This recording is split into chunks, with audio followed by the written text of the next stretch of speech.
Welcome to आरपीज world. मेरी आवाज सुनो दोस्तों लापता होने के 3 हफ्ते बाद घर लौटे तारक मेहता का उल्टा चश्मा के एक्टर गुरचरण सिंह।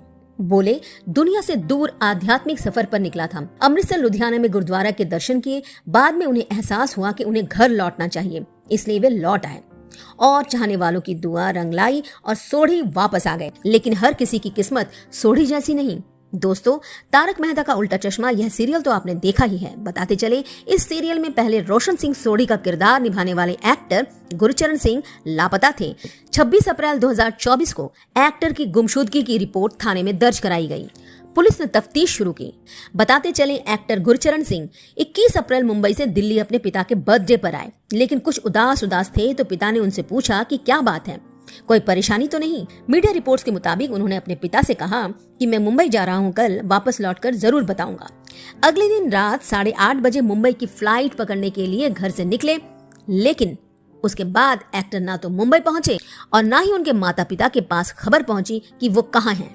पिता को पता चला कि उनका बेटा मुंबई नहीं पहुंचा और उसका मोबाइल फोन भी स्विच ऑफ है, तो वो घबरा गए और ढूंढने लगे। 3 दिन बाद गुमशुदगी की रिपोर्ट दर्ज कराई गई। पुलिस ने जांच शुरू की तो पता चला 22 अप्रैल को गुरचरण सिंह को मुंबई पहुंचना था। अपने दोस्त को भी फोन करके उन्हें मुंबई एयरपोर्ट पर ले आने के लिए भी कहा, लेकिन अभिनेता मुंबई ही नहीं पहुंचे। पुलिस ने बाद में मोबाइल फोन लोकेशन की जांच की, जहां पता चला कि 22 अप्रैल की रात 9:22 पर उनका फोन बंद हो गया। वह 2 फोन का इस्तेमाल करते थे, लेकिन दूसरा फोन घर पर ही छोड़ दिया था। पुलिस ने घर के आसपास की सीसीटीवी कैमरे को भी खंगाला तो पता चला कि गुरचरण सिंह मुंबई जाने के बजाय पालम इलाके में ही पैदल घूम रहे हैं। उससे पहले बैकपैक के साथ ई-रिक्शा से उतरते हुए भी उन्हें देखा गया। पालम थाना पुलिस ने 26 अप्रैल को अपहरण का केस दर्ज कर दिया। पुलिस ने गुरचरण सिंह का बैंक अकाउंट भी खंगाला तो पता चला कि 7-8 बैंक अकाउंट है, लेकिन उनमें पैसे ज्यादा नहीं है। घटना के दिन गुरचरण सिंह ने 14,000 रुपए निकाले थे अपने बैंक अकाउंट से। और यही नहीं, पता चला कि उनके 27 मेल आईडी हैं। 1 2 3 4 मेल आईडी तो ठीक माना जा सकता है, लेकिन 27, इस बारे में परिवार वालों से पूछताछ करने पर पता चला था गुरचरण सिंह ने डर के मारे 27 मेल आईडी खोले। उन्हें शक था कि कोई उन्हें फॉलो कर रहा है। किससे तारक मेहता के उल्टा चश्मा के हंसमुख रोशन सिंह सोढ़ी को डर था, ये तो अभी तक अनसुलझी गुत्थी है। पुलिस को जांच में यह भी पता चला था कि 2005-06 के करीब काफी कर्जा हो गया था गुरचरण सिंह का। कर्जदार तकाजा दे रहे थे उन्हें पैसा लौटाने के लिए। वो कहते थे कि कर्जा उतार दूंगा, लेकिन जान नहीं दूंगा। उस वक्त गुरचरण सिंह अपना एक प्लॉट बेचना चाहते थे, लेकिन प्लॉट की बिक्री नहीं हो रही थी। लेकिन एक दिन गुरचरण सिंह ने दिल्ली के गुरुद्वारे में कर्जदारों को कर्जा वापस करने के लिए बुलाया। कर्जदार वहां पहुंचे और सच में गुरचरण सिंह ने सबके पैसे वापस कर दिए, क्योंकि उनका प्लॉट बिक चुका था। इसके बाद वो काम की तलाश में मुंबई चले गए।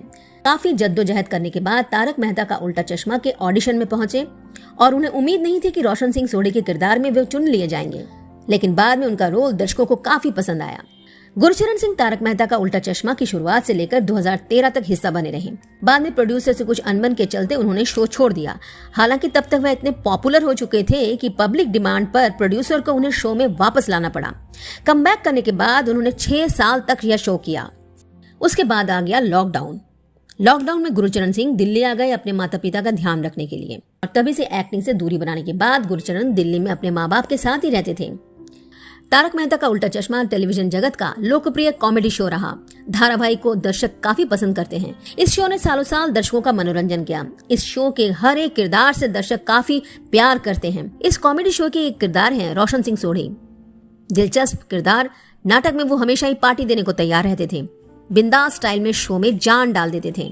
लेकिन अब गुरचरण सिंह लौट आए हैं। लेकिन दोस्तों, बॉलीवुड के कई ऐसे एक्टर हैं जो अभी तक कहाँ है किसी को पता नहीं। जैसे कि राजकिरण। 70-80 के दशक में एक सुंदर हैंडसम लड़के को दर्शकों ने काफी पसंद किया, लेकिन राजकिरण का करियर 90 के दशक में ढलने लगा था। 1994 के बाद वह कहीं नजर नहीं आए। कर्ज, अर्थ, वारिस जैसी फिल्मों के एक्टर राजकिरण लापता हैं। 2011 में उनके पागल खाने में होने की खबर आई, लेकिन उनकी बेटी ने साफ इनकार कर दिया। राजकिरण अब इस दुनिया में है या नहीं, यह भी किसी को नहीं पता। कभी पागल खाने में रहने की, कभी डिप्रेशन में जाने की, क्योंकि उनकी पत्नी छोड़कर चली गई, ऐसी खबरें आने लगी। लेकिन राजकिरण की बेटी ने बताया था कि उनके पापा राजकिरण को ढूंढने के लिए परिवार ने न्यूयॉर्क पुलिस की मदद ली थी। प्राइवेट डिटेक्टिव भी हायर किए थे ताकि एक्टर की खोज खबर निकाली जा सके। लेकिन कोई फायदा नहीं मिला। न्यूयॉर्क से अचानक लापता हुए राजकिरण का अभी तक कोई अता पता नहीं। 2011 में ऋषि कपूर ने न्यूयॉर्क में पहुंचकर उनके भाई से संपर्क किया तो उन्हें बताया गया कि राजकिरण अटलांटा के पागल खाने में है। जब उन्होंने राजकिरण से बात करवाने को कहा तो भाई ने नंबर देने से साफ मना कर दिया। फिल्म स्टार दीप्ति नवल ने भी फेसबुक पोस्ट के जरिए उन्हें तलाशने की कोशिश की। परिवार ने ऋषि कपूर को राजकिरण और उनके पारिवारिक मामले से दूर रहने की हिदायत दी। बात वहीं रुक गई और अब तक राजकिरण लापता हैं।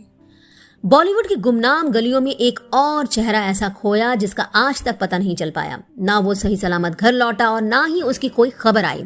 घर से दोस्तों और प्रेमिका के साथ न्यू ईयर मनाने निकला था, लेकिन कई साल बीत जाने के बाद भी घर नहीं लौटा है। उसके बूढ़े माँ बाप उसकी राह तकते रह गए। मुन्ना भाई MBBS के एक्टर विशाल ठक्कर, जिनके घरवाले अब उनके आने की आस छोड़ने को मजबूर हो गए। विशाल ने साल 2001 में आई तब्बू की फिल्म चांदनी बार में पहली बार काम किया। इसके बाद मुन्ना भाई MBBS में उस लड़के का किरदार निभाया जो गर्लफ्रेंड छोड़ जाने से इतना दुखी हो जाता है कि सुसाइड करने की कोशिश करता है। मुन्ना भाई संजय दत्त उसे समझाते हैं और वो इससे सबक लेता है। काश विशाल की रियल लाइफ में भी कोई मुन्ना भाई होता तो उसे सबक सिखा पाते। इसके बाद टैंगो चार्ली में नजर आए विशाल ठक्कर, क्योंकि सास भी कभी बहू थी, किस देश में मेरा दिल समेत कई टीवी सीरियल में भी नजर आ चुके हैं। एक्टिंग अच्छा चल रहा था।